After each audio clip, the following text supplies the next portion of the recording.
Hey ratbags, it's Jade back once again with a community poll voted best tier 2 armor set in Grounded. 13,000 of you guys voted. Here are the results. I'm pretty sure you know what's going to win, but I'm going to take you through why these sets are good, bad, and how you should maybe review using some of them in the future. Leave a like if you find it useful, and let's go. So number 5 of course is the B armor set with only 2% of the vote. Has to be said, I quite like using the rotten armor set because it gives you a chance to get in a tier 2 set pretty quickly and easily with not much effort. You've got to kill a lot of bees to actually craft this set in the early days. The rotten version doesn't have the set bonus and it's slightly weaker in terms of defense stats. So maybe that's always made me believe that the B armor set was better than I imagined and that the full one would be amazing. But really, after spending more time with it doing this video, I've come to realise why so many of you guys don't rate it. But the positives, obviously for a ranger class and now the ability to block with your bow, is certainly more appealing to use a fully fledged suit that's going to give you bonuses. Each piece you wear has a chance of giving extra stun damage, usually 3 per attack, and it's got a 20% chance of building, so wearing all 3 means you've got a 60% chance of doing more stun damage. The set bonus also has a stun buff, where you're meant to be able to do a pollen cloud that will stun any creatures nearby. And the sleep bonus for upgrading, well, you're meant to be able to slow creatures down with your shots. It's got a roughly 50% chance of triggering, and it's meant to last for at least 5 seconds. Some of these perks just don't feel like they're necessarily doing the right job, or they could do with being a bit more meatier. So much of this class relies on chances rather than a guarantee. I prefer the pollen shot to actually activate on the creature with the arrow rather than on me. It's meant to be quite a wide space, so maybe it's there to deal with multiple creatures to slow them down a little bit, but if it does stun them, you'll really not notice that much. And when it comes down to slowing creatures, yes, it can work and it does do the job, especially on the much larger creatures like bosses. It's a really good one, but I still think it doesn't slow down creatures enough. It'll literally only buy you half a second or so of respite to maybe change up your ammo, heal, or maybe try and run away. I for sure would love a actual damage kind of buff somehow, some way, not just all relying on stun. I think that would be good.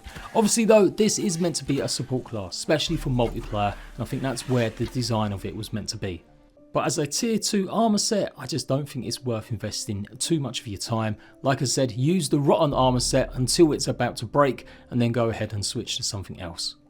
Mutations wise, you can boost it up with sharpshooter of course, and then it's up to you about your preference and playstyle. Maybe having more stamina to deal with more shots, or something that will do more damage, either things like the coup de grace or anything that's going to give you some bonus or chance of bonus damage.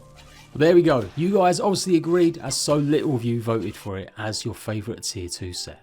There was a tie break at number 4 and 3 with 5% of the votes both. I decided to put the Black Ant armor at number 4. I love the look of the Black Ant armor set. I think it's the coolest out of the 3, but it's definitely an armor set that conflicts with each other. Each piece is meant to help with blocking, that when you do block, you've got a chance of triggering more critical hit damage. But it's only a 1% increase of then getting more critical hits. Lasting over 15 seconds, the idea is that you use something where you can hit a lot with fast moving weapons, and you should have more chance of doing more critical hit damage. You certainly don't want to be using any kind of hammer or slow moving weapon with the Black Ant armor set. Confliction comes when you try and take on creatures and they damage you. You're meant to redirect 50% of that damage back at them, which to me suits more of a berserker class, wading in, going in without having to worry about blocking, as that would be the best use case of it. The sleep path upgrades mean that you'll get an extra chance of regening your stamina with each critical hit. So there's 2 bonuses here that give you really good buffs for defending and 1 for attack. I guess if you were being extra kind, you could say that that was a balanced armor set then. It's giving you something to take on creatures when you feel like it, but if you just want to hunker down and block for a bit, you can do that also and get some benefits. But it seems pretty measly that you only get a 1% chance increase, even though it is for 15 seconds. The idea that you'll be hitting maybe 8 or 9 times, maybe even more in that time, and so that's even more chance of getting a critical. It still feels just a little bit weak sauce. I've also got a bit of a downer on it as well because it's another armor set that relies quite heavily on killing lots of bees. Not only do you have to get obviously all the Black Ant parts, you then have to go and shoot a ton of bees to get the bee fuzz. Mutations wise, to buff it and weapons, obviously I would go with some sort of blade and maybe even parry master, or going with the coup de grace. Coup de grace has been nerfed quite a bit since full 1.0 launch, but with that extra critical hit damage giving you another chance to get even more out of your armor set, it could be viable. As long as you've got friends that can heal you and you're going to go way in with some fast moving weapons, I think the Black Ant set could be good, but otherwise yeah, it is just a little bit weak compared to the rest. Number 3, it's the Koi armor set, and again, one of my personal favourites. I think this is amazing for players that aren't particularly great at perfect parrying. I think it's absolutely one of the sets you should go to and get as early as you can, but so many of you guys don't agree. You've seen them tubers and streamers, right? They can perfect parry with nothing but a pebble and take down the broodmother. Well, something that might help you get to them kind of skill levels is absolutely the Koi armor. It is a light armor, so you've got to be careful about how much damage you take, but each piece that you wear is going to give you 15 milliseconds of extra block parry window, so 45 in total. That's nearly half a second extra for you to perfect block.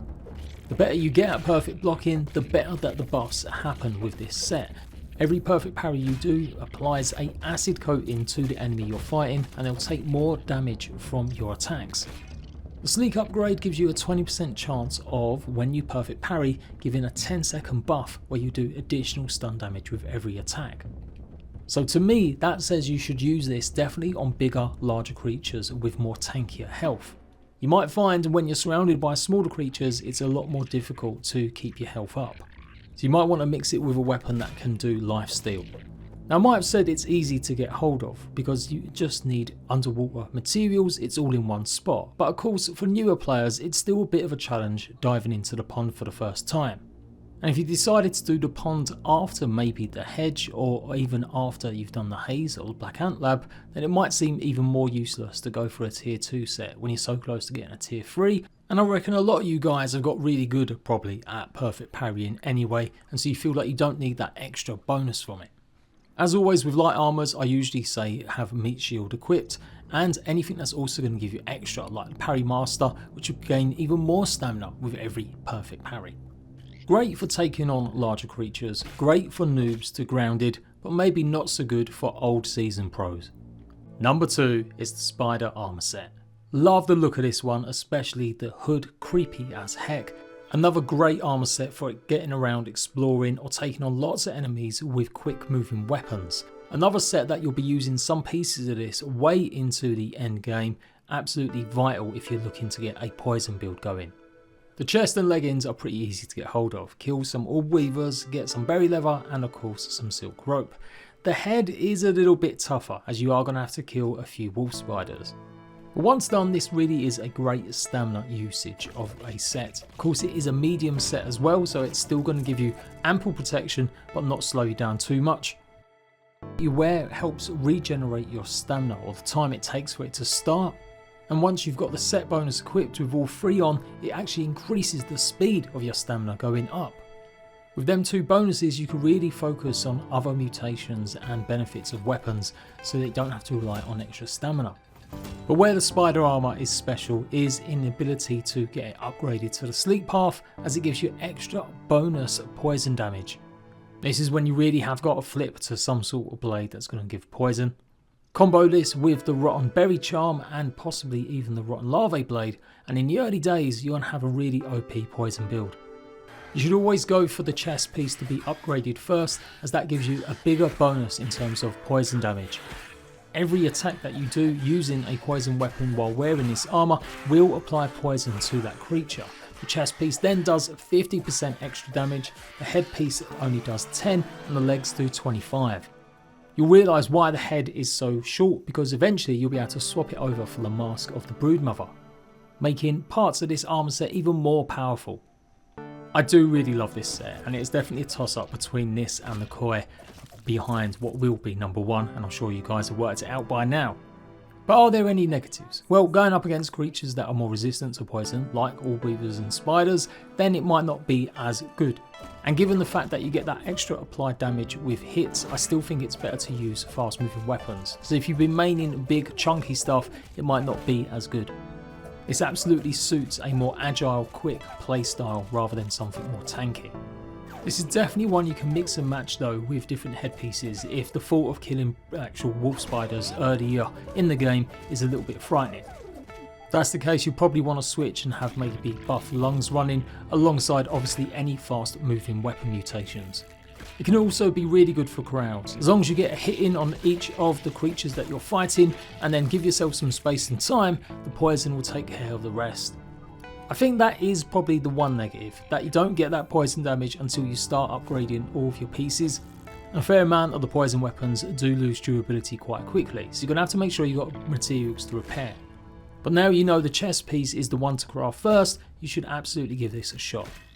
10% of the vote, it is the spider armor. But of course, number one, absolutely still the GOAT of all armors pretty much, it is the Ladybug armor. 79% of you guys voted. That's nearly 9,000 out of 13,000 votes for this one armor set alone.